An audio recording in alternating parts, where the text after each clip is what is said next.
Super prime ನೈನ್ಗೆ ಸ್ವಾಗತ. ನಾನು ಹರಿಪ್ರಸಾದ್. ರಾಜ್ಯದಲ್ಲಿ ಹೊಸ ಸರ್ಕಾರ ರಚನೆಯ ಕಸರತ್ತಿನ ಜೊತೆಗೆ ಆ ಸಂಪುಟದ ರಚನೆಯ ಕಸರತ್ತು ಈಗ ಬಹಳ ಜೋರಾಗಿ ಸಾಗ್ತಾ ಇದೆ. ನಾಡಿದ್ದು ರಚನೆ ಶುರುವಾಗ್ತಾ ಇರುವಂತಹ ಶಿವಕುಮಾರ ಪರ್ವದ ತಯಾರಿ ಹೀಗೆಲ್ಲ ಸಾಗ್ತಾ ಇದೆ ಮತ್ತು ಕಾಂಗ್ರೆಸ್ನಲ್ಲಿ ಏನೇನು ನಡೀತಾ ಇದೆ ಅನ್ನೋದನ್ನು ನಿಮಗೆ ವಿವರವಾಗಿ ತೋರಿಸುವಂಥ ಪ್ರಯತ್ನವನ್ನು ಇವತ್ತಿನ ಸೂಪರ್ ಪ್ರೈಮ್ ನೈನ್ನಲ್ಲಿ ಮಾಡ್ತೀನಿ. ಮೊದಲಿಗೆ ಯಾವೆಲ್ಲ ಸುದ್ದಿಗಳಿದ್ದಾವೆ ಅನ್ನೋದನ್ನು ಗಮನಿಸೋಣ. ಡಿ.ಕೆ. ಶಿವಕುಮಾರ್ ಪ್ರಮಾಣ ವಚನಕ್ಕೆ ಇನ್ನೆರಡೇ ದಿನ ಬಾಕಿ ಇದೆ. ಸಂಪುಟ ಸದಸ್ಯರ ಆಯ್ಕೆಗೆ ಭಾರಿ ಕಸರತ್ತು ನಡೀತಾ ಇದೆ. ಈಗ ದಿಲ್ಲಿಯಲ್ಲಿ ಹೈ ಲೆವೆಲ್ ಮೀಟಿಂಗ್ಗಳು ನಡೀತಾ ಇದ್ದಾವೆ. ಇನ್ನು ಕೆಪಿಸಿಸಿ ಪಟ್ಟದ ಜೊತೆಗೆ ಮಂತ್ರಿಗಳಿಗಾಗಿ ಸಾಹುಕಾರ್ ಪಟ್ಟು ಹಿಡಿದು ಕುಳಿತಿದ್ದಾರೆ. ಹೈಕಮಾಂಡ್ ಭೇಟಿಗಾಗಿ ಜಾರಕಿಹೊಳಿ ಅವರು ಕೂಡ ದೆಹಲಿಯಲ್ಲಿದ್ದಾರೆ. ಅಹಿಂದ ಸ್ವಾಮೀಜಿಗಳು ಕೂಡ ಒತ್ತಾಯವನ್ನು ಮಾಡ್ತಾ ಇದ್ದಾರೆ. ಇನ್ನು ದಾವಣಗೆರೆ ಉಪಚುನಾವಣೆಯಲ್ಲಿ ಜಮೀರ್ಗೆ ಕುಕ್ಕರ್ ಮತದ ಬೇಟೆ ಈಗ ಮುಳುವಾದಂತೆ ಕಾಣ್ತಾ ಇದೆ. ಯಾಕಂದರೆ ಅನುಮಾನವನ್ನು ಸೃಷ್ಟಿಸಿದೆ ವೈರಲ್ ಆಗಿರುವಂತಹ ಆಡಿಯೋ. ಇದೆಲ್ಲ ಷಡ್ಯಂತ್ರ ಅಂತಿದ್ದಾರೆ ಮಾಜಿ ಸಚಿವ. ಇನ್ನು ಅಣ್ಣಾಮಲೈ ಬಿಜೆಪಿಗೆ ವಿದಾಯ ಹೇಳ್ತಿದ್ದಾರೆ ಅನ್ನೋ ಬಗ್ಗೆ ಊಹಾಪೋಹ ಎದ್ದಿದೆ. 2 ದಿನ ಕಾಯಿರಿ ಅನ್ನುವಂತಹ ಸಂದೇಶವನ್ನು ಮಾಜಿ ಕಾಪ್ ನೀಡಿದ್ದಾರೆ. ಕೊಯಮತ್ತೂರಿನಲ್ಲಿ ಪೋಸ್ಟರ್ಗಳು ರಾರಾಜಿಸ್ತಾ ಇದ್ದಾವೆ. ಹಾಗೆಯೇ ಮತ್ತೆ ಕಮರ್ಷಿಯಲ್ ಗ್ಯಾಸ್ ಸಿಲಿಂಡರ್ನ ದರ ಹೆಚ್ಚಾಗಿದೆ. 19 kg ಗ್ಯಾಸ್ ದರ 46 ರೂಪಾಯಿಯಷ್ಟು ಏರಿಕೆಯಾಗಿದೆ. ಹೋಟೆಲ್ ತಿಂಡಿ ತಿನಿಸುಗಳ ಬೆಲೆ ಇದರ ಜೊತೆಗೇ ಏರಿಕೆಯಾಗುವ ಸಾಧ್ಯತೆಯೂ ಕೂಡ ಗೋಚರಿಸ್ತಾ ಇದೆ. ಈಗ ಎಲ್ಲ ಸುದ್ದಿಗಳನ್ನು ವಿವರವಾಗಿ ನೋಡ್ತಾ ಹೋಗೋಣ. ಡಿ.ಕೆ. ಶಿವಕುಮಾರ್ ಮುಖ್ಯಮಂತ್ರಿಯಾಗಿ ಪ್ರಮಾಣ ವಚನ ಸ್ವೀಕರಿಸೋದಕ್ಕೆ ಇನ್ನೆರಡು ದಿನ ಮಾತ್ರ ಬಾಕಿ ಉಳಿದಿದೆ. ನಾಳೆ ಕಳೆದು ನಾಡಿದ್ದು ಸಂಜೆ ಬಂತು ಅಂತ ಹೇಳಿದ್ರೆ ಶಿವಕುಮಾರ್ ಅವರು ಕರ್ನಾಟಕದಲ್ಲಿ ಮುಖ್ಯಮಂತ್ರಿಯಾಗಿ ಆಡಳಿತವನ್ನು ಶುರು ಮಾಡ್ತಾರೆ. ಡಿ.ಕೆ. ಶಿವಕುಮಾರ್ ಅವರ ಸಹೋದರ ಡಿ.ಕೆ. ಸುರೇಶ್ ಅಣ್ಣನ ಪಟ್ಟಾಭಿಷೇಕಕ್ಕೆ ಸಕಲ ಸಿದ್ಧತೆಗಳನ್ನು ಮಾಡಿಕೊಳ್ತಾ ಇದ್ರು. ಒಂದು ಕಡೆಯಲ್ಲಿ ಆತ ಡಿ.ಕೆ. ಶಿವಕುಮಾರ್ ಸಂಪುಟ ಸದಸ್ಯರ ಆಯ್ಕೆಗೆ ಕಸರತ್ತನ್ನು ನಡೆಸ್ತಾ ಇದ್ದಾರೆ. ಇದಕ್ಕಾಗಿ ಬೆಂಗಳೂರು ಟು ದಿಲ್ಲಿ, ದಿಲ್ಲಿ ಟು ಬೆಂಗಳೂರು ಅನ್ನುವಂತಹ ರೌಂಡ್ಸ್ ಈಗಾಗಲೇ ನಡೀತಾ ಇದೆ.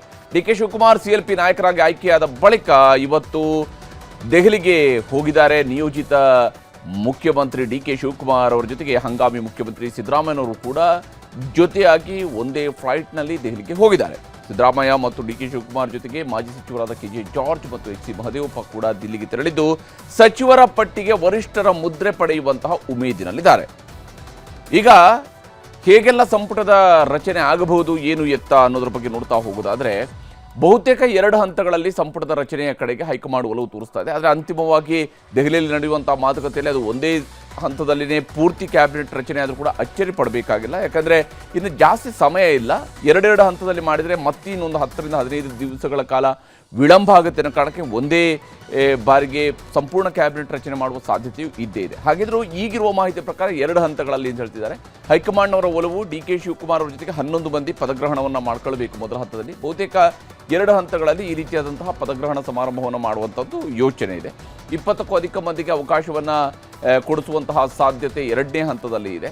ಮೊದಲ ಹಂತದಲ್ಲಿ 11 ಮಂದಿಗೆ.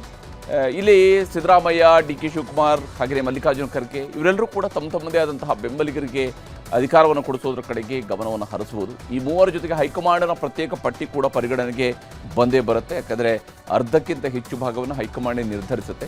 ಎಲ್ಲರ ಪಟ್ಟಿಯನ್ನು ಅಳೆದು ತೂಗಿ ಹೈಕಮಾಂಡ್ ಅಂತಿಮ ಮುದ್ರೆಯನ್ನು ಒತ್ತಲಿದೆ. ಸಿದ್ದರಾಮಯ್ಯ, ಡಿ.ಕೆ. ಖರ್ಗೆ ಅವರ ಸಮ್ಮುಖದಲ್ಲಿ ಸಚಿವರ ಪಟ್ಟಿ ಅಂತಿಮಗೊಳ್ಳುವಂತಹ ಸಾಧ್ಯತೆ ಕಂಡು ಬರ್ತಾ ಇದೆ. ಇನ್ನು ಜಾತಿ, ಜಿಲ್ಲೆ, ಅನುಭವ, ಜನಪ್ರಿಯತೆ, ಸಂಘಟನೆ ಇವುಗಳನ್ನು ಇಲ್ಲಿ ಬಹಳ ಮುಖ್ಯವಾಗಿ ಪರಿಗಣನೆಗೆ ತೆಗೆದುಕೊಳ್ಳಲಾಗುತ್ತೆ. ಇಲ್ಲಿ 4 ಲಿಸ್ಟ್ಗಳು ಹೇಗೆಲ್ಲ ತಯಾರಾಗ್ತಾ ಇದ್ದಾವೆ ಅನ್ನೋದನ್ನು ನೋಡ್ತಾ ಹೋದರೆ ಇಲ್ಲಿ ಸಿದ್ದರಾಮಯ್ಯನವರ ಲಿಸ್ಟ್ನಲ್ಲಿ ಆಪ್ತರಿಗೆ ಪ್ರಬಲ ಖಾತೆಗಳಿಗಾಗಿ ಅವರ ಲಾಬಿಯನ್ನು ನಡೆಸಬಹುದು. ವಿಶೇಷವಾಗಿ ಜಾತಿವಾರು ಅವರು ಆಪ್ತರಿಗೆ ಅವಕಾಶಗಳನ್ನು ಕೊಡಬೇಕು ಅನ್ನೋದನ್ನು ಕೇಳ್ಬೋದು. ಇನ್ನು ಡಿ.ಕೆ. ಶಿವಕುಮಾರ್ ಅವರ ಲಿಸ್ಟ್ನಲ್ಲಿ ಯುವ ಮುಖಗಳು ಮತ್ತು ಹೊಸ ಮುಖಗಳು ಇವುಗಳಿಗೆ ಆದ್ಯತೆಯನ್ನು ಕೊಡೋದ್ರ ಕಡೆಗೆ ಡಿ.ಕೆ. ಶಿವಕುಮಾರ್ ಮುಂದಾಗ್ಬೋದು. ಯಾಕಂದರೆ ಅವರ ಕ್ಯಾಬಿನೆಟ್ ಒಂದು ಹೊಸ ಎನರ್ಜಿಯೊಂದಿಗೆ ಕಾಣಬೇಕು ಅಂತೇಳಿ ಹೊಸ ಮುಖ್ಯಮಂತ್ರಿಯವರಿಗೆ ಒಂದು ಆಸೆ ಇದ್ದೇ ಇರುತ್ತೆ. ಆ ಒಂದು ಆಸೆಯೊಂದಿಗೆ ಹೊಸ ಎನರ್ಜಿಯನ್ನು ತರುವ ಪ್ರಯತ್ನವನ್ನು ಮಾಡ್ಬೋದು. ಇನ್ನು ಮಲ್ಲಿಕಾರ್ಜುನ ಖರ್ಗೆ ಅವರು ಕೂಡ ತಮ್ಮ ಆಪ್ತರಿಗೆ ಮಣೆ ಹಾಕಲೇಬೇಕಾಗಿರುವಂಥದ್ದು ಅವ್ರಿಗೂ ಇರುವಂತಹ ಕರ್ನಾಟಕದ ರಾಜಕೀಯದಲ್ಲಿರುವ ಅವರ ಅನಿವಾರ್ಯತೆಗಳು ಕೂಡ ಇದ್ದಾವೆ.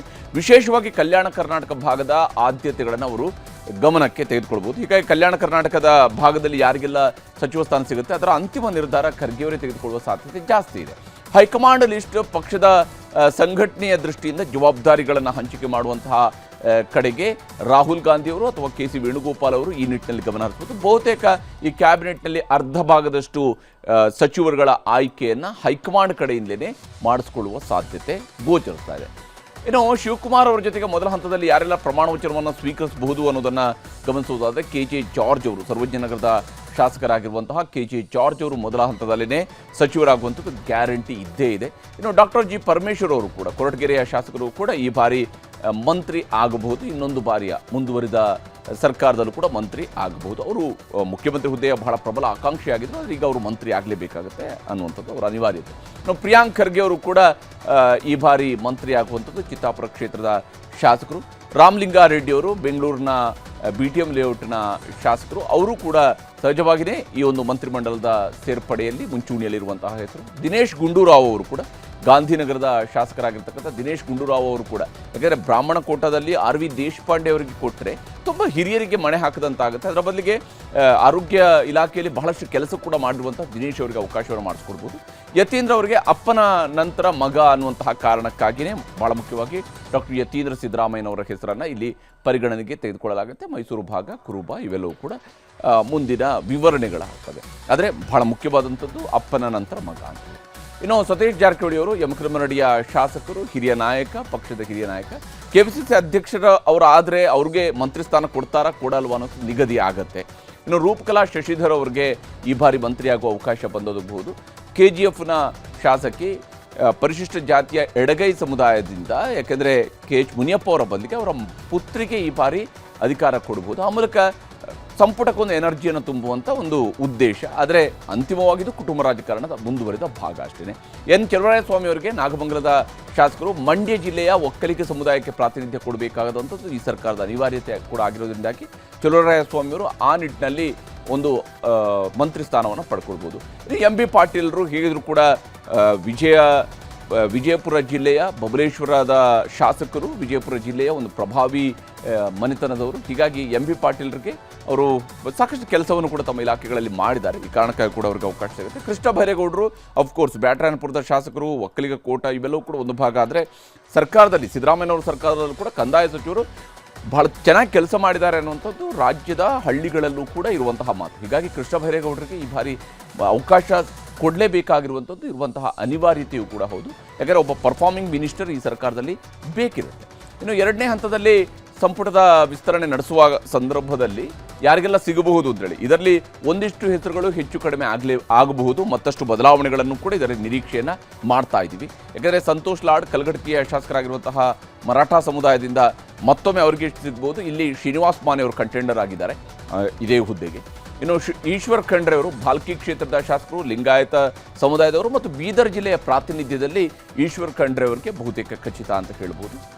ಅವರ ಪ್ರಭಾವ ಬೀದರ್ ಮತ್ತು ಕಲಬುರಗಿ ಜಿಲ್ಲೆಗಳ ಮೇಲೆ ಇದ್ದೇ ಇದೆ. ಇನ್ನು ವಿಜಯಾನಂದ ಕಾಶಪ್ಪನವರು ಹುನಗುಂದದ ಶಾಸಕರು, ಲಿಂಗಾಯತ ಸಮುದಾಯದ ಈ ನಾಯಕನಿಗೆ, ಯಾಕಂದರೆ ಪಂಚಮಸಾಲಿಗಳಿಗೆ ಅವಕಾಶವನ್ನು ಮಾಡಿಕೊಡುವಂಥ ನಿಟ್ಟಿನಲ್ಲಿ ವಿಜಯಾನಂದ ಕಾಶಪ್ಪನವರು ಈ ಬಾರಿ ಮುಂಚೂಣಿಯಲ್ಲಿ ಗೋಚರಿಸ್ತಾ ಇದ್ದಾರೆ. ಇನ್ನು ಬಸವರಾಜ ರಾಯರೆಡ್ಡಿ ಹಿರಿತನ, ಅನುಭವ ಈ ಎಲ್ಲ ಕಾರಣಕ್ಕಾಗಿ ಬಸವರಾಜ ರಾಯರೆಡ್ಡಿ, ಯಲಬುರ್ಗದ ಶಾಸಕರಾಗಿರುವಂತಹ ಬಸವರಾಜ ರಾಯರೆಡ್ಡಿ ಅವರಿಗೆ ಈಗ ಅವಕಾಶ ಸಿಗಬಹುದು ಅಂತೇಳಿ. ಆದರೆ ಅಲ್ಲಿ ರಾಘವೇಂದ್ರ ಹಿಟ್ನಾಳ್ ಅಥವಾ ಬಸವರಾಜ ರಾಯರೆಡ್ಡಿ ಅನ್ನುವಂಥ ಎರಡರಲ್ಲಿ ಒಂದು ಆಯ್ಕೆ ಆದಾಗ ಇವರಲ್ಲಿ ಯಾರು ಒಬ್ಬರು ಅವಕಾಶವನ್ನು ಕಳ್ಕೊಳ್ಬಹುದು. ಯಾಕಂದರೆ ಇಬ್ಬರು ಕೂಡ ಕೊಪ್ಪಳ ಜಿಲ್ಲೆಯವರಾಗ್ತಾರೆ.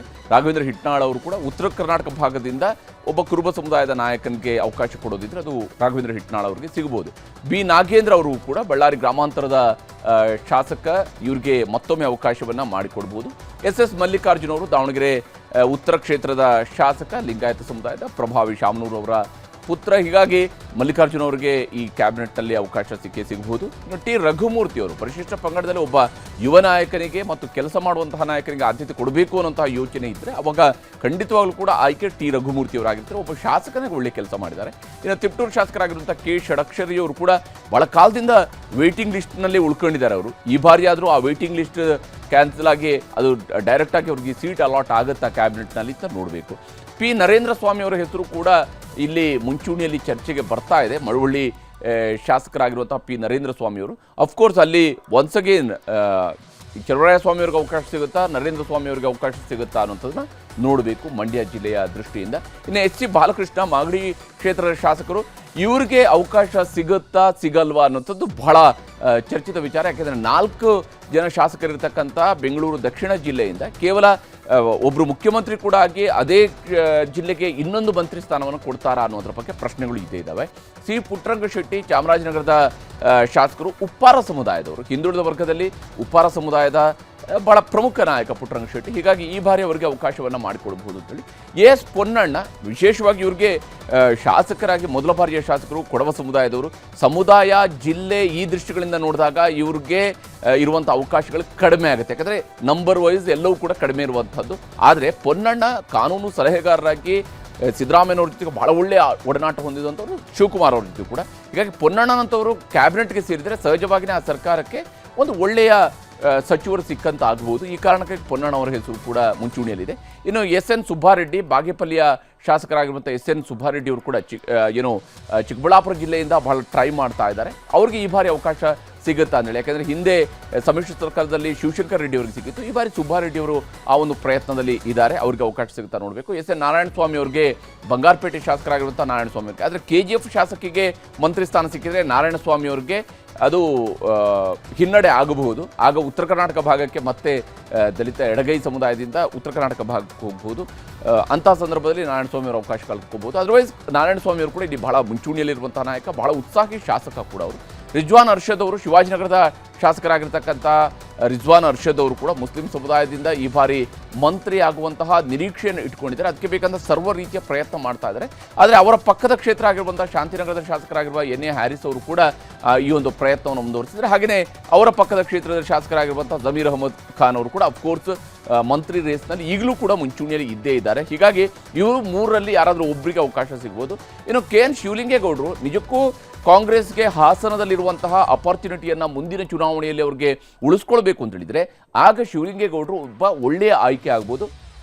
ಶಾಸಕರಾಗಿ ಶಾಸನ ಸಭೆಯಲ್ಲಿ ಅತ್ಯಂತ ಆಕ್ಟಿವ್ ಆಗಿ ಕೆಲಸ ಮಾಡ್ತಾ ಇರುವಂತಹ ಶಾಸಕ KN ಶಿವಲಿಂಗೇಗೌಡರು. ಹೀಗಾಗಿ ಶಿವಲಿಂಗೇಗೌಡರಂಥವ್ರಿಗೆ ಮಂತ್ರಿ ಸ್ಥಾನ ಕೊಟ್ಟರೆ ಸರ್ಕಾರದಲ್ಲಿ ಒಳ್ಳೆಯ ಕೆಲಸ ಆಗಬಹುದು. ಕೇವಲ ಜಾತಿಯ ರೆಪ್ರೆಸೆಂಟೇಷನ್ ಅಲ್ಲದೆ ಕೆಲಸಗಾರ ಅನ್ನುವಂತಹ ನಿಟ್ಟಿನಲ್ಲಿ ಅವ್ರಿಗೆ ಕೊಡ್ತಾರಾ ನೋಡಬೇಕು.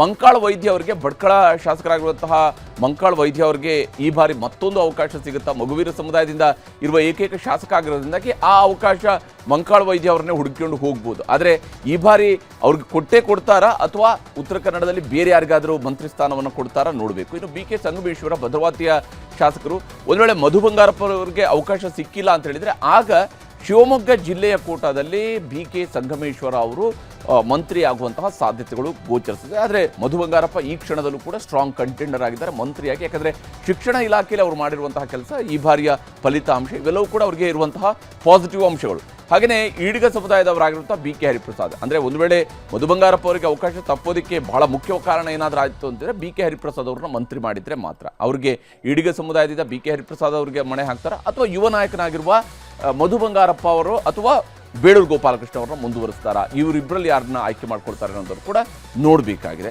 ಇನ್ನು ಲಕ್ಷ್ಮೀ ಹೆಬ್ಬಾಳ್ಕರ್ ಅವರು ಬೆಳಗಾವಿ ಗ್ರಾಮಾಂತರ ಕ್ಷೇತ್ರದ ಶಾಸಕಿ ಹಾಗೂ ಮಂತ್ರಿಯಾಗಿ ಗೃಹಲಕ್ಷ್ಮಿ ಯೋಜನೆಯನ್ನು ಜಾರಿಗೊಳಿಸುವಂತಹ ನಿಟ್ಟಿನಲ್ಲಿ ಕೆಲಸ ಮಾಡಿದ್ದಾರೆ. ಆದರೆ ಲಕ್ಷ್ಮೀ ಹೆಬ್ಬಾಳ್ಕರ್ ಅವರು 2 ತಿಂಗಳು ಗೃಹಲಕ್ಷ್ಮಿ ಹಣವನ್ನು ಹಾಕ್ಸದೆ ಅದನ್ನೆಲ್ಲ ಕನ್ಫ್ಯೂಸ್ ಮಾಡಿರುವಂಥದ್ದು ಕೂಡ ಒಂದು ಭಾಗ ಇದ್ದೇ ಇದೆ. ಒಬ್ಬ ಸಚಿವೆಯಾಗಿ ಅವರ ಕೆಲಸದ ಬಗ್ಗೆ ಇರುವಂತಹ ಬಹಳ ದೊಡ್ಡ ರಿಮಾರ್ಕ್ ಇರುವಂಥದ್ದು ಅದೇ ಕಾರಣಕ್ಕಾಗಿ. ಆದರೆ ಲಕ್ಷ್ಮೀ ಹೆಬ್ಬಾಳ್ಕರ್ ಅವರು ಪ್ರಭಾವಿ ಪಂಚಮಸಾಲಿ ಸಮುದಾಯದವರು, ಹಾಗಾಗಿ ಅವರಿಗೆ ಅವಕಾಶ ಮತ್ತೊಮ್ಮೆ ಒದಗಿ ಬರುತ್ತಾ ನೋಡಬೇಕು. ಲಕ್ಷ್ಮಣ ಸವದಿ ಅವರಿಗೆ ಅಥಣಿ ಶಾಸಕರಾಗಿರುವಂತಹ ಲಕ್ಷ್ಮಣ ಸವದಿಯವರು ಗಾಣಿಗ ಲಿಂಗಾಯತ ಸಮುದಾಯದವರು, ಲಿಂಗಾಯತ ಗಾಣಿಗ ಸಮುದಾಯದವರು. ಹೀಗಾಗಿ ಅಥಣಿ ಶಾಸಕರಿಗೆ ಕೇವಲ ಅಥಣಿ ಮಾತ್ರ ಅಲ್ಲದೆ ಅಕ್ಕಪಕ್ಕದ ಬಾಗಲಕೋಟೆ, ವಿಜಯಪುರ ಅಥವಾ ಕಲಬುರಗಿಯಂತಹ ಜಿಲ್ಲೆಗಳಲ್ಲೂ ಕೂಡ ಬಹಳ ದೊಡ್ಡ ಪ್ರಭಾವವನ್ನು ಲಕ್ಷ್ಮಣ ಸವದಿಯವರು ತನ್ನ ಸಮುದಾಯದ ಮೇಲೆ ಬೀರಬಲ್ಲರು. ಹೀಗಾಗಿ ಲಕ್ಷ್ಮಣ ಸವದಿಯವರನ್ನ ಈ ಬಾರಿ ಮಂತ್ರಿ ಮಾಡುವ ಸಾಧ್ಯತೆ ಇದೆ. ಗಣೇಶ್ ಹುಕ್ಕೇರಿ ಬಹಳ ಕಾಲದಿಂದ ವೇಟಿಂಗ್ ಲಿಸ್ಟ್ನಲ್ಲಿದ್ದಾರೆ. ಯಾಕಂದರೆ ಪ್ರಕಾಶ್ ಹುಕ್ಕೇರಿ ಅವರು ನೋಡಿ, ಅವರು ಹಿಂದೆ ಮಂತ್ರಿ ಆಗಿದ್ದಂಥವರು ಪಕ್ಷ ಹೇಳ್ತು ಅಂತೇಳಿ ಲೋಕಸಭೆಗೆ ಹೋದರು. ಈ ಕಾರಣಕ್ಕಾಗಿ ಮಂತ್ರಿ ಸ್ಥಾನ ಹೋಯಿತು. ನಂತರ ಗಣೇಶ್ ಹುಕ್ಕೇರಿ ಅವರ ಸ್ಥಾನವನ್ನು ತುಂಬುವುದಕ್ಕೆ ಕಾಯ್ತಾ ಇದ್ದಾರೆ. ಚಿಕ್ಕೋಡಿ ಸದಲಗಾದ ಶಾಸಕರಾಗಿರುವಂತಹ ಗಣೇಶ್ ಹುಕ್ಕೇರಿ ಅವರು ಈ ಬಾರಿ ಆದರೂ ಅವರಿಗೆ ಮಂತ್ರಿ ಸ್ಥಾನ ಸಿಗುತ್ತಾ ಅನ್ನೋಂಥನ್ನ ನಿರೀಕ್ಷೆ ಮಾಡ್ತಾ ಇದ್ದಾರೆ. ಇನ್ನು M ಕೃಷ್ಣಪ್ಪ ಅವರು ವಿಜಯನಗರ ಕ್ಷೇತ್ರದ ಶಾಸಕರಾಗಿರುವಂತಹ, ಬೆಂಗಳೂರಿನ ವಿಜಯನಗರ ಕ್ಷೇತ್ರದ ಶಾಸಕರಾಗಿರುವಂತಹ M ಕೃಷ್ಣಪ್ಪ ಅವರು ಮೊದಲ ಕ್ಯಾಬಿನೆಟ್ನಲ್ಲೇ ಇರಬೇಕಾಗಿತ್ತು. ಅಂದರೆ ಸಿದ್ದರಾಮಯ್ಯನವರ ಹಿಂದಿನ ಕ್ಯಾಬಿನೆಟ್ನಲ್ಲೇ ಇರಬೇಕಾಗಿತ್ತು. ಹಿರಿತನ ಇದೆ, ಪಕ್ಷದ ಕೆಲಸ ಇದೆ, ಹಿಂದೆ ಒಳ್ಳೆ ರೀತಿಯಲ್ಲಿ ಕೆಲಸ ಮಾಡಿದಂತಹ ಇತಿಹಾಸ ಇದೆ. ಎಲ್ಲ ಕಾರಣಕ್ಕಾಗಿ ಅವರು ಕೂಡ ಸೇರ್ಕೊಳ್ಬೇಕಾಗಿತ್ತು. ಆದರೆ ಅವ್ರಿಗೆ ಅವಕಾಶ ಸಿಕ್ಕಿಲ್ಲ. ಈ ಬಾರಿ ಆದರೂ ಶಿವಕುಮಾರ್ ಅವರ ಕ್ಯಾಬಿನೆಟಲ್ಲಿ ಬಹುತೇಕ ಅವರಿಗೆ ಅವಕಾಶ ಸಿಗಬಹುದು. MLC ಆಗಿರುವಂತಹ ಸಲೀಂ ಅಹಮದ್ ಅವರು ಕೂಡ ಮುಸ್ಲಿಂ ಕೋಟಾದಲ್ಲಿ ಬಹಳ ನಿರೀಕ್ಷೆಯನ್ನು ಇಟ್ಕೊಂಡಿದ್ದಾರೆ. ಇಲ್ಲಿ UT ಖಾದರ್ ಅವರು ಕೂಡ ಮಂತ್ರಿ ಆಗುವಂತಹ ಸಾಧ್ಯತೆ ಇರೋದ್ರಿಂದಾಗಿ ಸಲೀಂ ಅಹ್ಮದ್ ಅವರಿಗೆ ಎಷ್ಟರ ಮಟ್ಟಿಗೆ ಅವಕಾಶ ಮಾಡಿಕೊಡ್ತಾರೆ, MLCಗಳಿಗೆ ಎಷ್ಟು ಜನಕ್ಕೆ ಅವಕಾಶ ಮಾಡಿಕೊಡ್ತಾರೆ ಅನ್ನುವಂತಹ ಪ್ರಶ್ನಾರ್ಥಕ ಚಿಹ್ನೆ ಇರೋದ್ರಿಂದಾಗಿ ಸಲೀಂ ಅಹ್ಮದ್ ಒಬ್ಬ ಕಂಟೆಂಡರ್ ಆಗಿ ಗೋಚರಿಸ್ತಾ ಇದ್ದಾರೆ ಇಲ್ಲಿ. ಇನ್ನು ಯುವ ನಾಯಕತ್ವಕ್ಕೆ ಅವಕಾಶ ಕೊಡೋದಿದೆ. ದರ್ಶನ್ ಧ್ರುವನಾರಾಯಣ ಒಬ್ಬ ಒಳ್ಳೆಯ ಆಯ್ಕೆ ಆಗ್ಬೋದು. ನಂಜನಗೂಡಿನ ಶಾಸಕರಾಗಿರ್ತಕ್ಕಂಥ ಧ್ರುವನಾರಾಯಣ ಅವರ ತಂದೆ ಕಾಂಗ್ರೆಸ್ನಲ್ಲಿ ವರ್ಕಿಂಗ್ ಪ್ರೆಸಿಡೆಂಟ್ ಆಗಿ ಶಿವಕುಮಾರ್ ಅವ್ರ ಜೊತೆ ಕೆಲಸ ಮಾಡಿದಂಥವ್ರು ಅಕಾಲಿಕವಾಗಿ ನಿಧನರಾದರು ಧ್ರುವನಾರಾಯಣ್. ಅದರ್ವೈಸ್ ಅವರು ಮಂತ್ರಿ ಆಗಿರ್ತಿದ್ರು. ಆದರೆ ದರ್ಶನ್ ಅವರಿಗೆ ಅವಕಾಶವನ್ನು ಮಾಡಿಕೊಟ್ಟು ಚಾಮರಾಜನಗರ ಜಿಲ್ಲೆಯಲ್ಲಿ ಒಂದು ಒಳ್ಳೆಯ ರೀತಿಯಲ್ಲಿ ಪಕ್ಷದ ಸಂಘಟನೆ ಮಾಡೋದಕ್ಕೆ ಮತ್ತು ಮೈಸೂರಿನ ಭಾಗದಲ್ಲಿ ಸಂಘಟನೆ ಮಾಡೋದಕ್ಕೆ ಯುವ ನಾಯಕತ್ವಕ್ಕೆ ಅವಕಾಶವನ್ನು ಮಾಡಿಕೊಡ್ತಾರಾ ಅನ್ನೋದನ್ನು ನೋಡಬೇಕಿದೆ. ಪಕ್ಷ ತೀರ್ಮಾನ ನಮ್ದೇನಿಲ್ಲ. ಪಕ್ಷದ ತೀರ್ಮಾನಕ್ಕೆ ಏನಾಗುತ್ತೆ ಅದೇ ಸಿಕ್ಕಿದ್ರೆ ಭೇಟಿ ಆಗ್ತೀವಿ. ಗೊತ್ತಿಲ್ಲ, ಅದೇ ಎಲ್ಲ ನಮ್ಮ AICC ನೋಡಿ ಆಗದೇ ಇಲ್ಲ ಅನ್ನೋದನ್ನ DK ಶಿವಕುಮಾರ್ ಸಿದ್ದರಾಮಯ್ಯನವರು ಎಷ್ಟು ಸ್ಮೂತಾಗಿ ಹ್ಯಾಂಡಲ್ ಮಾಡಿದ್ರು. ನಮ್ಮ ಪಕ್ಷ DCMಗಳು ಮಾಡ್ತಾರೋ, ಮಂತ್ರಿಗಳು ಕೊಡ್ತಾರೋ, ಯಾರು ಕೊಡ್ತಾರೋ ಅದೆಲ್ಲವೂ ನಮ್ಮ ಪಕ್ಷ ಸಮರ್ಥವಾಗಿ ಸಮಾಧಾನವಾಗಿ ತೀರ್ಮಾನ ಮಾಡ್ತಾರೆ. ಇವತ್ತು ಡೆಲ್ಲಿ ಹೋಗ್ಲತ್ತೇನೆ, ಅಲ್ಲಿ ಹೋಗಿ ಎಲ್ಲ ಸೀನಿಯರ್ ಲೀಡರ್ಗೆ ಭೇಟಿ ಮಾಡಿ ಮತ್ತೆ ಆಮೇಲೆ ತಮಗೆ ಮಾತಾಡ್ತೇನೆ. ಮತ್ತೊಂದು ಬಾರಿ ಅವಕಾಶ ಸಿಗುತ್ತೆ ಅಂತ ಭರವಸೆ ಇದೆ. ಯಾವ್ದು ಭರವಸೆ ಮೇಲೆ ಎಲ್ಲ ನಾವು ಮುಂದೆ ಹೋಗ್ಬೇಕು. Try what hour best. ಈ ಬಾರಿ ಯಾವ ಖಾತೆ ಮೇಲೆ ಯಾವ ಖಾತೆದು ಇಲ್ಲ, ಫಸ್ಟ್ ಇವತ್ತೇ ಬಂದಿನಿ ನಾನು. ಫಸ್ಟ್ ಹೋಗಿ ಅಲ್ಲಿ ಭೇಟಿ ಆದ್ರ ಮೇಲೆ ಡಿಸೈಡ್. ನಾವು ಮನವಿ ಮಾಡಕ್ಕೆ ಹೋಗ್ತಾ ಇದ್ದೀವಿ. ನಿರೀಕ್ಷೆ ಇದೆಯಾ ಸರ್ ಈ ಬಾರಿ? ನಿರೀಕ್ಷೆ ಇದೆ, ಜಿಲ್ಲೆಗೆ ಕೊಡ್ಬೇಕಲ್ಲ ಪ್ರಾಧಾನ್ಯತೆ, ಕೊಡ್ತಾರೆ ಅಂತ ತಿಳ್ಕೊಂಡಿದೀವಿ. ಯಾರನ್ನ ಭೇಟಿ ಮಾಡ್ತೀರಾ ಸರ್? ನೋಡ್ತೀವಿ, ಎಲ್ಲಾರನು ಮಾಡ್ತೀವಿ, ಅವರು ಇವರು ಅಂತ ಅಲ್ಲ. ನೀವು ಕಾಂಗ್ರೆಸ್ ಬರ್ಬೇಕಾದ್ರೆ ನಿಮ್ಗೆ ಒಂದು ಭರವಸೆ ಕೂಡ ಕೊಟ್ಟಿದ್ದಾರೆ. ಭರವಸೆನು ಒಂದ್ ಕಡೆ ಎಲ್ಲ ಇರುತ್ತೆ ಸರ್, ಆಗತ್ತೆ ಅಂತ ಭಾವನೆ ತಿಳ್ಕೊಂಡು. ಮೊದಲನೇ ಹಂತದ ಸಿಚುವೇಶನ್ ಸೇರ್ಪಡೆ ಮೊದಲನೇದಲ್ಲಾಗುತ್ತೋ ಎರಡನೇದ್ರಲ್ಲಾಗುತ್ತೋ ಒಟ್ಟಿನಲ್ಲಿ ಆಗುತ್ತೆ. ನೋಡೋಣ, ತೀರ್ಮಾನ ಎಲ್ಲ ಡೆಲ್ಲಿಯಿಂದ ಆಗ್ಬೇಕು. ಸೊ ಪಕ್ಷದಲ್ಲಿ ಕೆಲಸ ಮಾಡಿದೀವಿ, ಪಕ್ಷಕ್ಕೋಸ್ಕರ ದುಡ್ದಿದೀವಿ. 18 ವರ್ಷ ಆಯ್ತು, ಈಗ 4ನೇ ಬಾರಿ ಶಾಸಕನಾಗಿದ್ದೀನಿ. ಖಂಡಿತವಾಗಿ ಅವಕಾಶ ಕೊಡ್ತಾರೆ ಅನ್ನೋ ಒಂದು ನಂಬಿಕೆ ನನಗೂ ಕೂಡ ಇದೆ. ಪಾರ್ಟಿ ಹಾಗೂ ಸರ್ಕಾರ ಎರಡಕ್ಕೂ ಶಕ್ತಿ ತರುವಂತ ಕೆಲಸ ಮಾಡ್ತಾ ಬಂದಿದ್ದೀವಿ. ಅದನ್ನೇ ಮುಂದುವರಿಸಬೇಕು, ಇನ್ನೂ ಜಾಸ್ತಿ ಮಾಡಬೇಕು ಅನ್ನೋ ಆಸೆ ನಮಗೂ ಕೂಡ ಇದೆ. ಹೀಗೆ ಮಾಜಿ ಸಚಿವರು, ಸೀನಿಯರ್ ಶಾಸಕರುಗಳು ಈ ರೀತಿಯಾಗಿ ನಿರೀಕ್ಷೆನ ಇಟ್ಕೊಂಡಿದ್ರೆ ಮೊದಲ ಬಾರಿ ಆಯ್ಕೆ ಆಗಿರುವಂಥ ಶಾಸಕರು ಕೂಡ ಮಂತ್ರಿಗಿರಿ ವಹಿಸಿಕೊಳ್ಳೋದಕ್ಕೆ ನಾವು ರೆಡಿ ಅಂತ ಹೇಳ್ತಾ ಇದೆ. ಮೊದಲ ಬಾರಿಗೆ ಆಯ್ಕೆ ಆಗಿರುವಂಥ ಚಿಕ್ಕಬಳ್ಳಾಪುರದ ಶಾಸಕ ಪ್ರದೀಪ್ ಈಶ್ವರ್ ತಮಗೂ ಮಂತ್ರಿಗಿರಿ ಬೇಕು ಅಂತ ದೆಹಲಿಗೆ ಹೊರಟಿದ್ದಾರೆ. ಜೊತೆಗೆ ಇನ್ನೂ ಹಲವು ನಾಯಕರು ಕೇಂದ್ರ ನಾಯಕರ ಭೇಟಿಗಾಗಿ ದೆಹಲಿಯತ್ತ ಹೋಗಿದ್ದಾರೆ. ಮತ್ತೊಂದು ಕಡೆ ಉಪಚುನಾವಣೆಯಲ್ಲಿ ಗೆದ್ದಿರುವಂಥ ಸಮರ್ಥ ಶಾಮನೂರು ಕೂಡ ನನಗೊಂದು ವೇಳೆ ಏನಾದರೂ ಸಚಿವ ಸ್ಥಾನ ಕೊಟ್ಟರೆ ನಾನೂ ಕೂಡ ಹಿಂದೆ ಸರಿಯೋದಿಲ್ಲ ಅನ್ನೋಂಥ ಮಾತುಗಳನ್ನು ಹೇಳ್ತಾ ಇದ್ದಾರೆ. ಇದೆಲ್ಲ ನಾನು ಹೈಕಮಾಂಡ್ ಮೇಲೆ, DK ಸಾಹೇಬ್ರ ಮೇಲೆ, ಸಿದ್ದರಾಮಯ್ಯ ಸಾಹೇಬ್ರ ಮೇಲೆ, ಅವ್ರ ಮೇಲೆ ಐತೆ ರೀ ಸರ್. ಅದು ನನ್ನ ದೃಷ್ಟಿನಲ್ಲಿ ಹಂಗೆ ಸಿಕ್ಕರೆ ನನಗೂ ನಮ್ಮ ಡಿಸ್ಟ್ರಿಕ್ನಲ್ಲಿ, ನಮ್ಮ ತಾಲೂಕಿನಲ್ಲಿ ಜಾಸ್ತಿ ಅನುದಾನ ತರೋದು ಇರ್ತೈತಿ. ಸೊ ಹಿಂದೆಂತೂ ಸರ್ಕಾಣಲ್ಲ ಸರ್, ಯಾಕಂದರೆ ಹಂಗೆ ಸಿಕ್ಕರೆ ನಾನು ಇನ್ನೂ ಜಾಸ್ತಿ ಕೆಲ್ಸಗಳು ಮಾಡಿಸ್ಬೋದು, ಇನ್ನೂ ಫೈನಾನ್ಷಿಯಲ್ ಸ್ಟ್ರೆಂತ್ ಸಿಗ್ತೈತಿ ನಮ್ಮ ಡಿಸ್ಟ್ರಿಕ್ನಲ್ಲಿ ಕೆಲ್ಸಗಳು ಮುಂದುವರೆಯೋಕ್ಕೆ. ಸೊ ಏನಾರ ಡಿಸಿಷನ್ ಇರಲಿ, ನಾನು ವೆಲ್ಕಮ್ ಮಾಡ್ತೀನಿ ರೀ. ಇಲ್ಲಿ ಸಮರ್ಥ ಕೂಡ ಈ ಮಾತನ್ನು ಹೇಳ್ತಿರೋದ್ರಿಂದಾಗಿ ತಂದೆ ಬದಲು ಮಗನನ್ನೇನಾದರೂ ಮಿನಿಸ್ಟ್ರ್ ಮಾಡ್ತಾರಾ ಅಂತ ನೋಡಬೇಕು. ಯಾಕಂದರೆ ತಂದೆ ಮಿನಿಸ್ಟ್ರಾಗಿ ಯಾವ ಸ್ವರೂಪದಲ್ಲಿ ಪರ್ಫಾರ್ಮ್ ಮಾಡ್ತಾ ಇದ್ದಾರೆ ಅನ್ನೋಂಥದ್ರ ಬಗ್ಗೆ ರಾಜ್ಯದ ಜನರಿಗೆ ಗೊತ್ತಿದೆ. ಈಗ ಮಗ ಯಾವ ಸ್ವರೂಪದಲ್ಲಿ ಮಂತ್ರಿ ಆಗೋ ಚಾನ್ಸಸ್ ಇದೆಯಾ? ಆದರೆ ಅಂಥದ್ದೊಂದು ಕುಟುಂಬ ರಾಜಕಾರಣಕ್ಕೆ ಮತ್ತಷ್ಟು ಒತ್ತು ಕೊಡುತ್ತಾ ನೋಡಬೇಕು. ಈ ನಡುವೆ ಮಂತ್ರಿಗಿರಿಗಾಗಿ ಬಹುತೇಕ ಎಲ್ಲ ಕಡೆಯೂ ಕೂಡ ಶಾಸಕರ ಬೆಂಬಲಿಗರು, ಕಾರ್ಯಕರ್ತರು ಪ್ರತಿಭಟನೆಯನ್ನು ಮಾಡ್ತಾ ಇದ್ದಾರೆ. SC ಮಹದೇವಪ್ಪ ಅವ್ರನ್ನ DCM ಮಾಡಬೇಕು ಅಂತೇಳಿ ನಂಜನಗೂಡಿನ ಅಂಬೇಡ್ಕರ್ ವೃತ್ತದಲ್ಲಿ ಪ್ರತಿಭಟನೆಯನ್ನು ನಡೆಸಲಾಗಿದೆ. ಅಂದರೆ ಯಾರಿಗೆ ಮಂತ್ರಿ ಸ್ಥಾನನೇ ಹೋಗ್ಬಿಡುತ್ತೇನೋ ಅನ್ನೋಂಥ ಆತಂಕ ಇರುತ್ತೆ. ಅಂಥವ್ರುಗಳ ಪರವಾಗಿ ಈಗ ಉಪಮುಖ್ಯಮಂತ್ರಿ ಸ್ಥಾನದ ಒತ್ತಡವನ್ನು ಹೇರೋ ಮೂಲಕ ಅಟ್ಲೀಸ್ಟ್ ಮಂತ್ರಿ ಆದರೂ ಮಾಡಿ ಅನ್ನುವಂಥದ್ದು ಒತ್ತಡವನ್ನು ಮಾಡ್ತಾ ಇದ್ದಾರೆ. ಇನ್ನು doctor G Parameshwar, KH Muniyappa, SC Mahadevappa ಅವರಿಗೆ DCM ಹುದ್ದೆಯನ್ನು ಕೊಡಬೇಕು ಅಂತೇಳಿ ಬೆಂಗಳೂರಿನಲ್ಲಿ ದಲಿತ ಸಂಘಟನೆಗಳು ಇವತ್ತು ಪ್ರತಿಭಟನೆಯನ್ನು ನಡೆಸಿದ್ದಾವೆ. ಪ್ರತಿಭಟನೆಯ ಬಳಿಕ KPCC ಕಚೇರಿಗೆ ಹೋಗಿ ಮನವಿಯನ್ನು ಕೂಡ ಸಲ್ಲಿಸಿದ್ದಾರೆ. ಹಾಗೆಯೇ ಪ್ರಿಯಾಂಕ್ ಖರ್ಗೆ ಅವರಿಗೆ ಉಪಮುಖ್ಯಮಂತ್ರಿ ಸ್ಥಾನ ಕೊಡಬೇಕು ಅಂತೇಳಿ ಅಫಜಲಪುರ ಕಾಂಗ್ರೆಸ್ ಮುಖಂಡರು ಮಲ್ಲಿಕಾರ್ಜುನ ಖರ್ಗೆ ಅವರನ್ನ ಭೇಟಿಯಾಗಿ ಮನವಿಯನ್ನು ಸಲ್ಲಿಕೆ ಮಾಡಿದ್ದಾರೆ. ಮತ್ತೊಂದು ಕಡೆ ಸಂತೋಷ್ ಲಾಡ್ ಅವರನ್ನು ಉಪಮುಖ್ಯಮಂತ್ರಿ ಮಾಡಬೇಕು ಅಂತೇಳಿ ಬೀದರ್ನಲ್ಲಿರುವಂತಹ ಮರಾಠ ಸಮುದಾಯದ ಮುಖಂಡರು ಒತ್ತಡವನ್ನು ಹೇರಿದ್ದಾರೆ. ಬುದ್ಧ, ಬಸವ, ಅಂಬೇಡ್ಕರ್ ವಿಚಾರಗಳಂತೆ ಕೆಲಸವನ್ನು ಮಾಡ್ತಾ ಇದ್ದಾರೆ. ಹೀಗಾಗಿ ಲಾಡ್ ಅವರಿಗೆ ಉಪಮುಖ್ಯಮಂತ್ರಿ ಸ್ಥಾನ ಕೊಡಿಸಬೇಕು ಅನ್ನೋಂಥ ಒತ್ತಾಯವನ್ನು ಮರಾಠ ಸಮುದಾಯದವರು ಮಾಡ್ತಿದ್ದಾರೆ. ಶಾಸಕ ಗಣೇಶ್ ಹುಕ್ಕೇರಿ ಅವರಿಗೆ ಸಚಿವ ಸ್ಥಾನ ಕೊಡಬೇಕು ಅಂತೇಳಿ ಆಗ್ರಹಿಸಿ ಚಿಕ್ಕೋಡಿಯಲ್ಲಿ ಇವತ್ತು ಅವರ ಬೆಂಬಲಿಗರು ಮತ್ತು ಕಾರ್ಯಕರ್ತರು ಪ್ರತಿಭಟನೆಯನ್ನು ನಡೆಸಿದ್ದಾರೆ, ಒತ್ತಾಯವನ್ನು ಮಾಡಿದ್ದಾರೆ. ಶಾಸಕ ದರ್ಶನ್ ಧ್ರುವನಾರಾಯಣಿಗೆ ಸಚಿವ ಸ್ಥಾನ ಸಿಗಬೇಕು ಅಂತ ಹೇಳಿ ಅವರ ಅಭಿಮಾನಿಗಳು ನಂಜನಗೂಡಿನಲ್ಲಿ ನಂಜುಂಡೇಶ್ವರ ಹಾಗೂ ಪಾರ್ವತಿ ಅಮ್ಮನವರಿಗೆ ಪೂಜೆಯನ್ನು ಸಲ್ಲಿಕೆ ಮಾಡಿ ಬೇಡಿಕೆಯನ್ನು ಇಟ್ಟಿದ್ದಾರೆ, ಪ್ರಾರ್ಥನೆಯನ್ನು ಮಾಡ್ಕೊಂಡಿದ್ದಾರೆ. ಹೀಗೆ ನಾನಾ ರೀತಿಯಾದಂಥ ಹೋರಾಟಗಳು ನಡೀತಾ ಇದ್ದಾವೆ. ಇನ್ನು ಡಿ ಕೆ ಶಿವಕುಮಾರ್ ಅವರು ಮುಖ್ಯಮಂತ್ರಿ ಆಗ್ತಾ ಇದ್ದಂತೆಯೇ ತೆರವಾಗ್ತಾ ಇರುವ KPCC ಅಧ್ಯಕ್ಷ ಸ್ಥಾನಕ್ಕೆ ಇದು ಈಗ ಸೆಂಟರ್ ಆಫ್ ಅಟ್ರಾಕ್ಷನ್ ಆಗಿದೆ. KPCC ಪಟ್ಟದ ಮೇಲೆ ಕಳೆದೊಂದು ವರ್ಷದಿಂದಲೂ ಕೂಡ ಸತೀಶ್ ಜಾರಕಿಹೊಳಿ ಅವರು ಕಣ್ಣಿಟ್ಟಿದ್ದಾರೆ. ಆದರೆ ಅವರು ಕೇವಲ ಒಂದು ಹುದ್ದೆಯ ಮೇಲೆ ಕಣ್ಣಿಟ್ಟಿಲ್ಲ, ಮಂತ್ರಿ ಸ್ಥಾನವನ್ನು ಅವರು ಬಿಟ್ಕೊಡೋದಕ್ಕೆ ಸುತಾರ ಒಪ್ತಾ ಇಲ್ಲ. ಪಕ್ಷ ಸಂಘಟನೆ ಜೊತೆಗೆ ಬೆಳಗಾವಿ ಮೇಲಿನ ಹಿಡಿತವನ್ನು ಬಿಟ್ಕೊಡೋದಕ್ಕೆ ಬೆಳಗಾವಿ ಸಾಹುಕಾರರು ಸಿದ್ಧರಿಲ್ಲ. ಯಾಕೆಂದರೆ ಅವರು ಸಚಿವರಾಗಿದ್ದರೆ ಬೆಳಗಾವಿ ಉಸ್ತುವಾರಿ ಸಚಿವರು ಕೂಡ ಆಗಿರ್ತಾರೆ. ಹೀಗಾಗಿ ಅವರಿಗೆ ಬೆಳಗಾವಿ ಹಿಡಿತ ಭಾಳ ಮುಖ್ಯವಾಗಿ ಬೇಕಿದೆ. ಆದರೆ ಒಬ್ಬ ವ್ಯಕ್ತಿ ಒಂದು ಹುದ್ದೆಯ ಸೂತ್ರದ ಬಗ್ಗೆ ಕಾಂಗ್ರೆಸ್ ಹೈಕಮಾಂಡ್ ಯೋಚಿಸ್ತಾ ಇದೆ.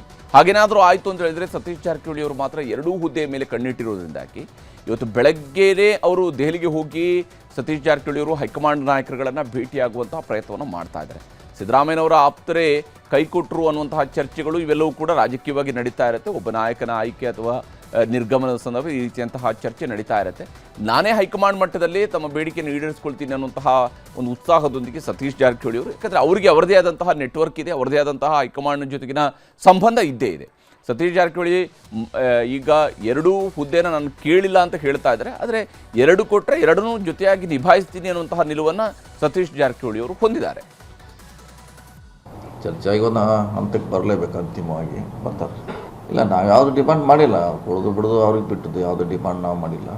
ಚರ್ಚೆ ಪ್ರಾರಂಭ ಆಗಿಲ್ಲ, ಇನ್ನೂ ಇವತ್ತಿಂದ ಆಗ್ಬೋದು. ಯಾಕಂದ್ರೆ ಇವತ್ತಿಂದ ಬಹುಶಃ ಮಾಡ್ತಾರೆ, ಇವತ್ತಿಂದ ಕೇಳೋಣ, ಅವ್ರೇನು ವರಿಷ್ಠರು ಮಾತಾಡ್ತಾರೆ, ವೇಟ್ ಮಾಡೋಣ. ಇವೆಲ್ಲ ನಡೀತಾ ಇರಬೇಕಾದ್ರೆ ಮತ್ತೊಂದು ಕಡೆ ಸತೀಶ್ ಜಾರಕಿಹೊಳಿ ಅವರು ಯಾವ ಕಾರಣಕ್ಕಾಗಿ ಈ ಒಂದು ಹುದ್ದೆಯ ಮೇಲೆ ಕಣ್ಣಿಟ್ಟಿದ್ದಾರೆ ಅನ್ನುವಂಥದ್ದನ್ನು ನೋಡ್ತಾ ಹೋದಾಗ ಪರಿಶಿಷ್ಟ ಪಂಗಡಕ್ಕೆ ಸೇರಿದಂಥವರು ಮತ್ತು ವಿಶೇಷವಾಗಿ ಪರಿಶಿಷ್ಟ ಪಂಗಡಕ್ಕೆ ಸೇರಿರುವಂತಹ ಸತೀಶ್ ಜಾರಕಿಹೊಳಿ ಅವರು ಇದರ ಸ್ಟ್ರಾಂಗ್ ಕಂಟೆಂಟರ್ ಆಗಿದ್ದರೆ, ಲಿಂಗಾಯತ ಸಮುದಾಯದಾಗಿರುವಂಥ MB ಪಾಟೀಲ್ರು ಅವರೇನು ಕೇಳ್ತಾ ಇಲ್ಲ ಹಾಗೆಂತೇಳಿ KPCC ಅಧ್ಯಕ್ಷ ಸ್ಥಾನ ನನಗೆ ಬೇಕು ಅಂತ ಹೇಳ್ತಿಲ್ಲ. ಬಟ್ ಅವರು ಕೂಡ ಒಬ್ಬ ಪ್ರಾಮಿನೆಂಟ್ ಲೀಡರ್. KPCC ಅಧ್ಯಕ್ಷ ಸ್ಥಾನಕ್ಕೆ BK ಹರಿಪ್ರಸಾದ್ ಅವರು, ಈಡಿಗ ಸಮುದಾಯಕ್ಕೆ ಸೇರಿರ್ತಕ್ಕಂಥ BK ಹರಿಪ್ರಸಾದ್ ಅವರು ಕೂಡ ಈ ಸ್ಥಾನದ ನಿರೀಕ್ಷೆಗಳನ್ನು ಇಟ್ಟುಕೊಳ್ಬೋದು. ಆದರೆ ಮತ್ತೊಂದೆಡೆ BK ಹರಿಪ್ರಸಾದ್ ದೆಹಲಿಯಲ್ಲಿ ಬೀಡುಬಿಟ್ಟಿದ್ದು ಹೈಕಮಾಂಡ್ ನಾಯಕರ ಜೊತೆಗೆ ಸಂಪರ್ಕದಲ್ಲಿದ್ದಾರೆ. BK ಹರಿಪ್ರಸಾದ್ ಅವರನ್ನ ದೆಹಲಿಯಲ್ಲಿ ನಿಯೋಜಿತ ಮುಖ್ಯಮಂತ್ರಿ DK ಶಿವಕುಮಾರ್ ಕೂಡ ಭೇಟಿಯಾಗಿದ್ದಾರೆ. ಸುಮಾರು 20 ನಿಮಿಷಗಳ ಕಾಲ ಇಬ್ಬರ ನಡುವೆ ಮಾತುಕತೆಗಳು ನಡೆದಿದ್ದಾವೆ. ಕ್ಯಾಬಿನೆಟ್ ಸೇರ್ಪಡೆ ಅಥವಾ KPCC ಅಧ್ಯಕ್ಷ ಗಾದಿಯ ಬಗ್ಗೆ ಗಂಭೀರ ಸಮಾಲೋಚನೆಯನ್ನು ನಡೆಸಿದ್ದಾರೆ ಅಂತ ಹೇಳಲಾಗ್ತಾ ಇದೆ. ಹೈಕಮಾಂಡ್ ಭೇಟಿಗೂ ಮೊದಲೇ ಈ ಭೇಟಿ ನಡೆದಿರುವುದರಿಂದಾಗಿ BK ಹರಿಪ್ರಸಾದ್ ಅವರ ಹೆಸರನ್ನು ಕಡೆ ಕ್ಷಣದಲ್ಲಿ ಒಂದು ವೇಳೆ ಸಿದ್ದರಾಮಯ್ಯನವರು ಪ್ರಸ್ತಾಪಿಸಿದರೆ ಇವ್ರನ್ನ ಕ್ಯಾಬಿನೆಟ್ಗೆ ಸೇರಿಸಬೇಕು ನೋಡಿ, ಆಗ DK ಶಿವಕುಮಾರ್ ಅವರು ವಿರೋಧ ವ್ಯಕ್ತಪಡಿಸ್ತಾರೆ ಅಥವಾ ಅವ್ರನ್ನ ಮುಂದುವರಿಸೋಣ, ಅವ್ರನ್ನೂ ತೆಗೆದುಕೊಳ್ಳೋಣ ಅನ್ನುವಂತಹ ಅಭಿಪ್ರಾಯವನ್ನು ತೆಗೆದುಕೊಳ್ಳುವ ಸಾಧ್ಯತೆಯೂ ಕೂಡ ಇದ್ದೇ ಇರುತ್ತೆ. ಯಾಕಂದರೆ BK ಹರಿಪ್ರಸಾದ್ ಕೂಡ ಒಬ್ಬ ಹಿರಿಯ ನಾಯಕ ಕಾಂಗ್ರೆಸ್ನಲ್ಲಿ. ಇನ್ನು ಎರಡು ಹುದ್ದೆಗಾಗಿ ಸತೀಶ್ ಜಾರಕಿಹೊಳಿ ಅವರು ಮಾಡ್ತಿರುವಂತಹ ಪ್ರಯತ್ನಗಳು, ಅವರ ಪರವಾಗಿ SC ST ಹಿಂದುಳಿದ ವರ್ಗಗಳ ಸ್ವಾಮೀಜಿಗಳು ಕೂಡ ಅಖಾಡಕ್ಕೆ ಇಳಿದಿದ್ದಾರೆ. ನಿನ್ನೆಶನೇ ಭೋವಿ, ವಾಲ್ಮೀಕಿ, ಕುರುಬ, ಮಡಿವಾಳ ಸೇರಿದಂತೆ 21ಕ್ಕೂ ಹೆಚ್ಚು ವಿವಿಧ ಹಿಂದುಳಿದ ವರ್ಗಗಳ ಮಠಗಳ ಸ್ವಾಮೀಜಿಗಳು ಜಾರಕಿಹೊಳಿಯವರನ್ನ ಭೇಟಿಯಾಗಿದ್ದರು. ನಂತರ ಹಂಗಾಮಿ ಮುಖ್ಯಮಂತ್ರಿ ಸಿದ್ದರಾಮಯ್ಯನವರನ್ನ ಭೇಟಿಯಾಗಿದ್ದರು. ಸತೀಶ್ ಜಾರಕಿಹೊಳಿ ಪರವಾಗಿ ಅವರು ಕೂಡ ಒತ್ತಾಯವನ್ನು ಮಾಡಿದ್ದಾರೆ. ದಯವಿಟ್ಟು ಸತೀಶ್ ಜಾರಕಿಹೊಳಿಗೆ ಅವಕಾಶ ಮಾಡಿಕೊಡಬೇಕು ಅಂತೇಳಿ ಸ್ವಾಮೀಜಿಗಳು ನಿನ್ನೆನೂ ಕೇಳಿದರು. KPCC ಜೊತೆಗೆ ಮಂತ್ರಿಮಂಡಲದಲ್ಲಿ ಹೆಚ್ಚುವರಿ ಸ್ಥಾನವನ್ನು ಕೊಡಬೇಕು ಅನ್ನೋಂಥ ಒತ್ತಾಯವನ್ನು ಸ್ವಾಮೀಜಿಗಳೆಲ್ಲರೂ ಸೇರಿಕೊಂಡು ಮಾಡ್ತಾ ಇದ್ದಾರೆ. ಈಗ ರಾಜ್ಯದಲ್ಲಿ DK ಶಿವಕುಮಾರ್ ನೇತೃತ್ವದಲ್ಲಿ ಸರ್ಕಾರವನ್ನು ಟೇಕ್ ಆಫ್ ಮಾಡುವ ಸಿದ್ಧತೆಗಳು ಕೂಡ ಭರದಿಂದ ಸಾಗ್ತಾ ಇದ್ದಾವೆ. ಶಿವಕುಮಾರ್ ಅವರ ಕ್ಯಾಬಿನೆಟ್ನಲ್ಲಿ ಮಹತ್ವದ ಜವಾಬ್ದಾರಿಯನ್ನು ತೆಗೆದುಕೊಳ್ಳೋದಕ್ಕೆ ಸಿದ್ದರಾಮಯ್ಯನವರ ಆಪ್ತರಾಗಿರುವಂತಹ ಜಮೀರ್ ಅಹಮದ್ ಖಾನ್ ಕೂಡ ಸಿದ್ಧತೆಯನ್ನು ಮಾಡ್ಕೊಳ್ತಾ ಇದ್ರು. ಅವರು ಕೂಡ ಮಂತ್ರಿ ಆಗೋದು ಗ್ಯಾರಂಟಿ, ಉಪಮುಖ್ಯಮಂತ್ರಿ ಕೂಡ ಆಗ್ಬಿಡ್ಬೋದೇನೋ ಅನ್ನೋಂಥ ಲೆಕ್ಕಾಚಾರದಲ್ಲಿ ಇದ್ದರು, ಆ ರೀತಿಯಾಗಿ ಓಡಾಡ್ತಾ ಇದ್ರು. ಇದರ ಬೆನ್ನಲ್ಲೇ ದಾವಣಗೆರೆ ದಕ್ಷಿಣ ಉಪಚುನಾವಣೆಯಲ್ಲಾದಂತಹ ಗಾಯ ಮತ್ತಷ್ಟು ಗಂಭೀರ ಸ್ವರೂಪವನ್ನು ಪಡ್ಕೊಳ್ತಾ ಇದೆ. ಪ್ರಮಾಣ ವಚನಕ್ಕೆ DK ಶಿವಕುಮಾರ್ ಸಿದ್ಧತೆ ಮಾಡ್ಕೊಂಡು ದೆಹಲಿಯತ್ತ ಹೊರಟಿದ್ರೆ, ಸಿದ್ದರಾಮಯ್ಯನವರ ಜೊತೆಗೆ ಜಮೀರ್ ಕೂಡ ಬೆಳಗ್ಗೆ ದೆಹಲಿಗೆ ತೆರಳೋದಕ್ಕೆ ಸಜ್ಜಾಗಿದ್ದರು. ಅಷ್ಟರಲ್ಲೇ ನ್ಯೂಸ್ 18 ಕನ್ನಡದಲ್ಲಿ ಒಂದು ಎಕ್ಸ್ಕ್ಲೂಸಿವ್ ಸುದ್ದಿಯನ್ನು ನಾವು ಪ್ರಸಾರ ಮಾಡಿದ್ವಿ. ಅದು ಈಗಾಗಲೇ ವೈರಲ್ ಆಗ್ತಾ ಇದ್ದಂತಹ ಒಂದು ಆಡಿಯೋ. ಅದರಲ್ಲಿ ಮೊಹಮ್ಮದ್ ಸಿರಾಜ್ ಜೊತೆಗೆ ಮಾಜಿ ಸಚಿವ ಜಮೀರ್ ಅವರು ಮಾತನಾಡಿದ್ದಾರೆ ಎನ್ನಲಾದಂತಹ ವೈರಲ್ ಆಡಿಯೋ ಅದು.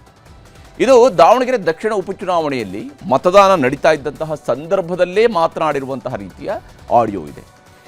ಈ ಆಡಿಯೋ ಕೇಳಿಸ್ಕೊಂಡ್ರೆ ಕಾಂಗ್ರೆಸ್ ವಿರುದ್ಧವೇ ಜಮೀರ್ ಅವರು ಕೆಲಸ ಮಾಡಿದ್ರಾ ಅನ್ನುವಂಥ ಅನುಮಾನ ಬರುತ್ತೆ. ಹಸ್ತದ ಗುರುತಿನ ಬದಲು ಕುಕ್ಕರ್ಗೆ ಮತ ಹಾಕಿಸೋದಕ್ಕೆ ಏನಾದರೂ ಅವರು ಮುಂದಾದ್ರ ಅನ್ನುವಂಥ ಅನುಮಾನವನ್ನು ಈ ಆಡಿಯೋ ಸೃಷ್ಟಿಸಿದೆ. ಆರಂಭದಲ್ಲಿ ನಾಮಪತ್ರ ಸಲ್ಲಿಸಿ ನಂತರ ವಾಪಸ್ ಪಡೆದಂತಹ ಸಾದಿಕ್ ಪಾಷಾ ಬಗ್ಗೆಯೂ ಕೂಡ, ಸಾದಿಕ್ ಪೈಲ್ವಾನ್ ಅವರ ಬಗ್ಗೆಯೂ ಕೂಡ ಪ್ರಸ್ತಾಪ ಆಗಿದೆ.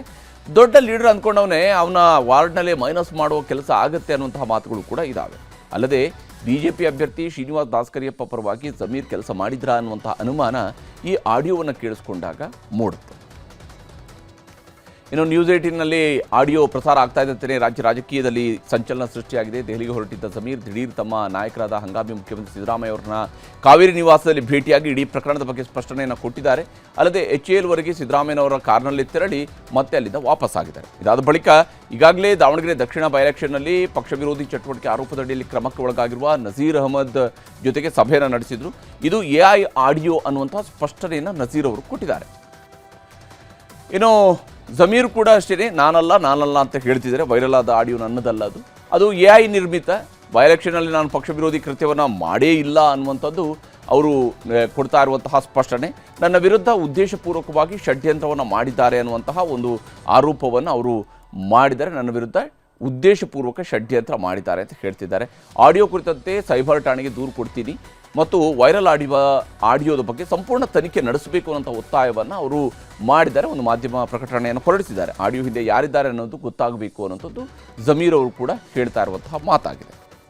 ಇನ್ನು ಜಮೀರದ್ದು ಹೇಳಲಾಗಿರುವಂತಹ ವೈರಲ್ ಆಡಿಯೋ ಇದೀಗ ದೆಹಲಿ ಹೈಕಮಾಂಡ್ ಮಟ್ಟಕ್ಕೂ ಕೂಡ ಮುಟ್ಟಿದೆ. ಮಲ್ಲಿಕಾರ್ಜುನ ಖರ್ಗೆ, ಸುರ್ಜೇವಾಲಾಗೆ ಜಮೀರ್ ವಿರುದ್ಧ ದೂರು ನೀಡಲಾಗಿದೆ. ಬೆಂಗಳೂರು ಪಶ್ಚಿಮ ಜಿಲ್ಲಾ ಕಾಂಗ್ರೆಸ್ ಸಮಿತಿಯ ಉಪಾಧ್ಯಕ್ಷ ಕುಶಾಲ್ ಹರ್ವೇಗೌಡ ದೂರು ನೀಡಿದ್ದು ಆಡಿಯೋ ನಿಜವೇ ಆಗಿದ್ದಲ್ಲಿ ಜಮೀರ್ ವಿರುದ್ಧ ಕ್ರಮ ಕೈಗೊಳ್ಳಬೇಕು ಅಂತ ಆಗ್ರಹಿಸಿದ್ದಾರೆ.